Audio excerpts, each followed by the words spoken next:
Bem, vamos à última parte da nossa videoaula. Embora eu tenha aprendido que chuva no Ceará é sempre muito boa, eu espero poder concluir da chuva. Depois eu vou fazer um make-off daquilo que aconteceu aqui, que vocês só recebem a parte boa da gravação, a parte já editada, linda e maravilhosa. Mas existem alguns, digamos assim, alguns percalços no meio das gravações. E espero que a chuva me permita fazer e concluir essa etapa, né? A anterior, não sei se vocês perceberam, mas eu estava sem o microfone na lapela. O microfone estava na porta e vai ver uns batidozinhos lá no fundo. Eu vou tentar tirar na edição, mas acho que não vou conseguir tirar totalmente. Peço perdão. Um dia eu aprendo a ser um cineasta, vamos dizer assim. Quando eu tiver com meus 500 anos, eu serei cineasta. Estamos falando de linhas gerais, né, da estrutura e dinâmica do antigo sistema colonial. E nas linhas gerais nós temos que apontar uma diferença específica entre o comércio existente e o comércio que vai surgir a partir da exploração do Novo Mundo. Qual é a diferença, vamos dizer assim, mais latente? Qual é a diferença mais específica? No comércio anterior, aquele comércio característico do Mediterrâneo, ou o novo comércio que surge no século XV com a África, ou o comércio com o Oriente, ou com a Mesopotâmia. Esse comércio, né, ele é relativamente concorrente, né, ou pode ser concorrente. Concorrente entre as cidades, os feudos, as estruturas existentes na Europa. Gênova sempre foi concorrente com Veneza, né? As duas, uma de um lado, outra do outro, daquilo que hoje vai se constituir a República Italiana, o Estado italiano, mas sempre foram concorrentes, né? Uma abrindo para o Adriático, outra para o Mediterrâneo, mas com vamos dizer assim,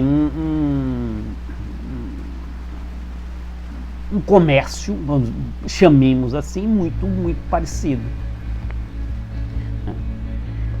Em detrimento a isso, contrário a isso, quando eu penso na colonização, eu vou ter uma sociedade nova, eu vou ter uma terra nova, eu vou ter um clima novo, diferente daquele do Mediterrâneo. Na minha cabeça está vindo o Fernando Brandel, né? O Mediterrâneo, o mundo Mediterrâneo. Eu vou ter uma sociedade distinta e diferente daquela do Mediterrâneo, né? E com um clima, inclusive, diferente. Em outras palavras, aquela nova sociedade pode ser moldada em virtude das necessidades da metrópole. Não é concorrente. Então, se o antigo comércio não colonial, chamemos o comércio europeu em linhas gerais, mas principalmente pensemos no comércio no Mediterrâneo. Essa economia, se por um lado pode ser concorrente no Mediterrâneo, ela vai ser complementar na colônia. Ou seja, enquanto a concorrência tende a, por consequência, baixar os preços e a lucratividade, no comércio complementar e protegido pelo Estado, eu vou ter o inverso, né? Eu não vou dificultar ou prejudicar ou concorrer com a produção metropolitana. Eu vou auxiliar gerando matérias-primas para a produção metropolitana. Não quero me expandir em termos econômicos, mas isso faz uma diferença imensa, né? Imensa. Então a economia colonial, ela vai ter essa característica. Qual característica? Sim, produzir para o mercado externo. Aí vem os críticos. O Corrente dos Sentidos fala que só se produzia para o mercado externo, blá, blá, blá, mantra.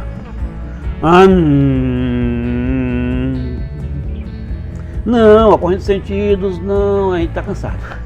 A corrente de sentidos não fala que a produção é só para o mercado externo. Existe, é óbvio que existe uma produção para o mercado interno, porque senão as pessoas não conseguiam sobreviver em uma povoação. Amém. De tanto repetir, isso já virou reza.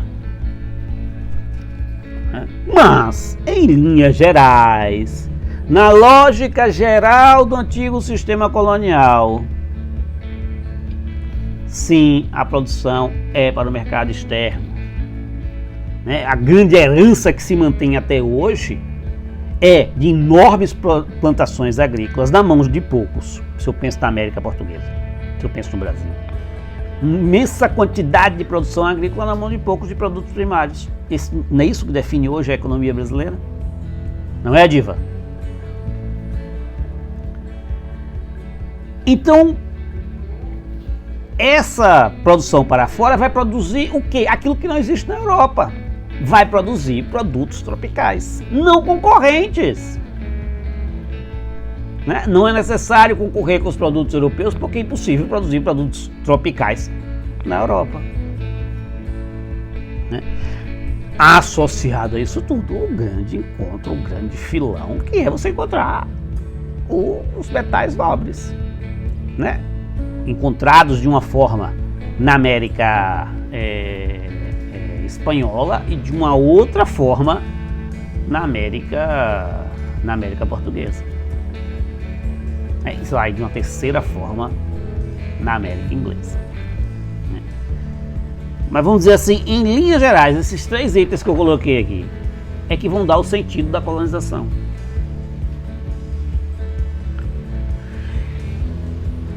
E aí, apresentado isso, eu queria passar para um debate, vamos dizer assim, teórico mais geral, sobre aqueles grandes autores do final do antigo sistema colonial que vão pensar o antigo sistema colonial. Por grandes autores, claro, eu estou pensando no Marx e no Weber. Enquanto no Marx, o mecanismo que acelera o desenvolvimento do capitalismo vai ser a acumulação primitiva do capital, gerada pela colonização, ou seja, a colonização que vai gerar a aceleração do desenvolvimento do capitalismo. O Weber vai no sentido oposto. O Weber vai dizer é a colonização que vai proporcionar o atraso no desenvolvimento do capitalismo. Porque os mecanismos institucionais da colonização são contrários ao desenvolvimento do capitalismo. Por enquanto nós só vamos dizer assim, criar a angústia em vocês com essas duas linhas teóricas diferenciadas. Mas os analistas da história do Brasil, um lado e outro, as duas grandes correntes, chamemos assim, elas vão seguir essas linhas gerais que eu tracei aqui desses dois grandes teóricos. Enquanto a chuva ao fundo intensifica, eu finjo que não há nada acontecendo e tento continuar a lecionar, muito embora eu já esteja recebendo alguns pingos nas costas. A gente tem que fingir que nada passa. A colonização, portanto, em geral, independente se em Weber ou em Marx, ela é parte importante do processo histórico de constituição das sociedades burguesas. As sociedades burguesas, elas vão vamos dizer assim, se desenvolver em virtude das colônias, em virtude dessa nova, vamos dizer assim, desse novo mecanismo de comércio colonial. E não podemos ser anacrônicos, mas infelizmente a gente sabe o fim da história, a gente sabe que por Por isso a Revolução Francesa vai questionar a colonização, mas a Revolução Francesa vai ser gestada pela burguesia, gerada pela colonização.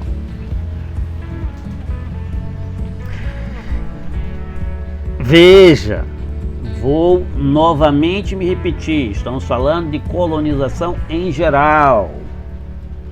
Existem particularidades? Sim, existem particularidades. Existe distinção entre colônias de povoamento e colônias de exploração? Em termos gerais, sim. Muito embora só exista exploração com povoamento e só existe povoamento com exploração.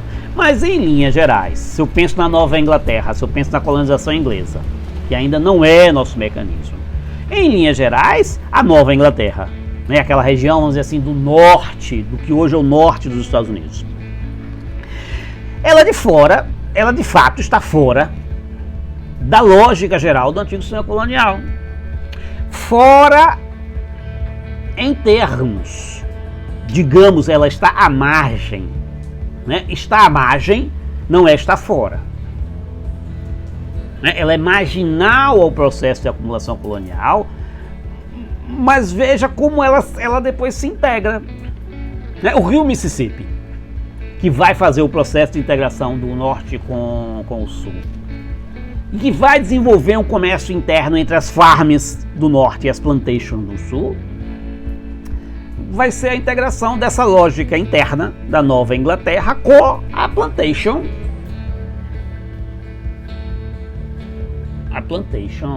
daqueles estados americanos que votam naquele cara do topete, né, o galego que saiu ontem. Vai direto. Novos tempos, novos ares. Não estou dizendo que os democratas são uma grande mudança, não. Mas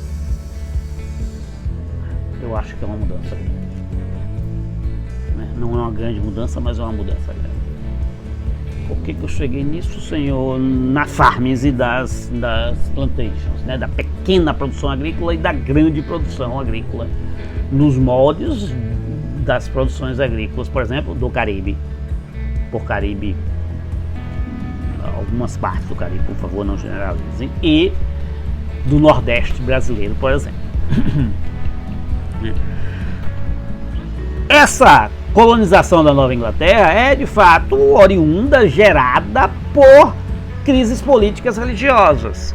Né? São crises políticas religiosas que acontecem na Inglaterra que fazem com que as pessoas, vamos dizer assim, se desloquem para a tentativa de criar uma nova Inglaterra, a New York, uma Nova York, né? Uma Nova Hampshire, uma New Hampshire, ou seja, recriar uma sociedade pura na América, nos moldes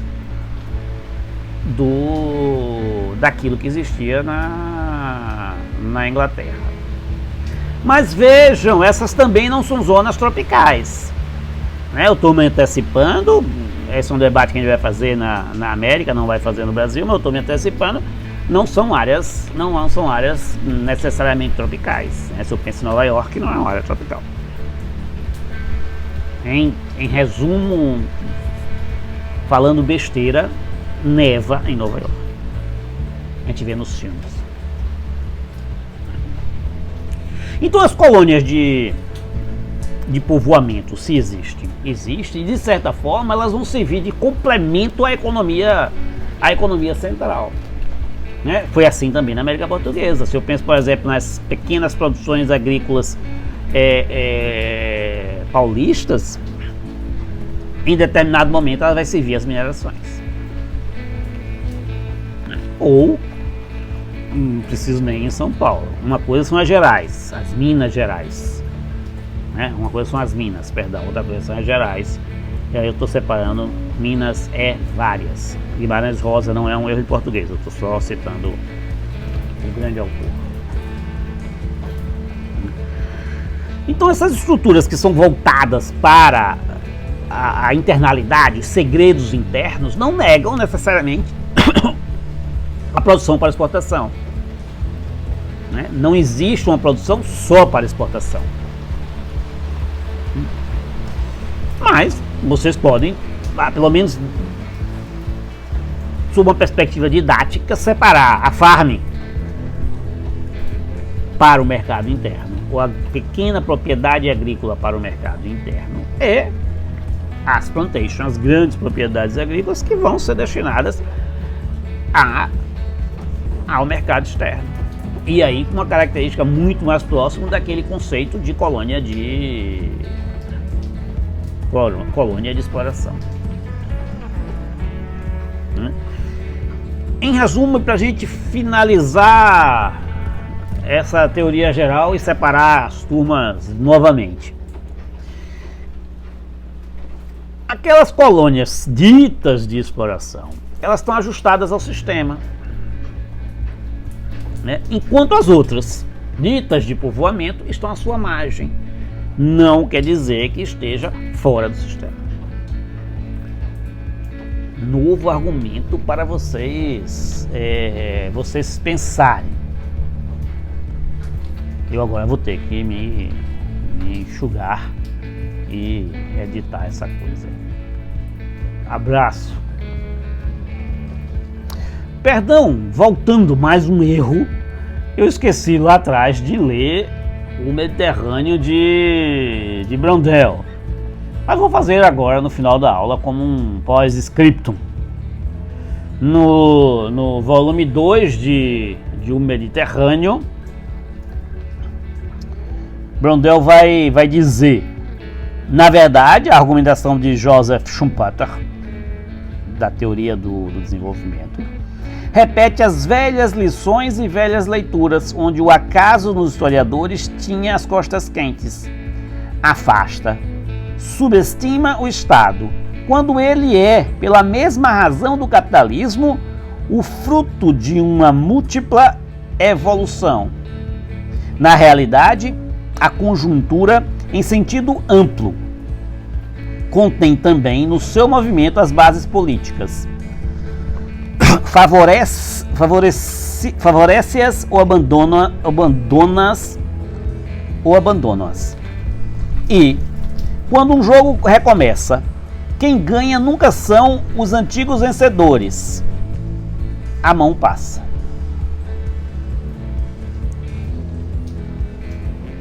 Brilhante. Aconselho-os, embora esteja fora da nossa temática. Se não leram, leiam um dia. É digamos assim, uma tese que fica em pé.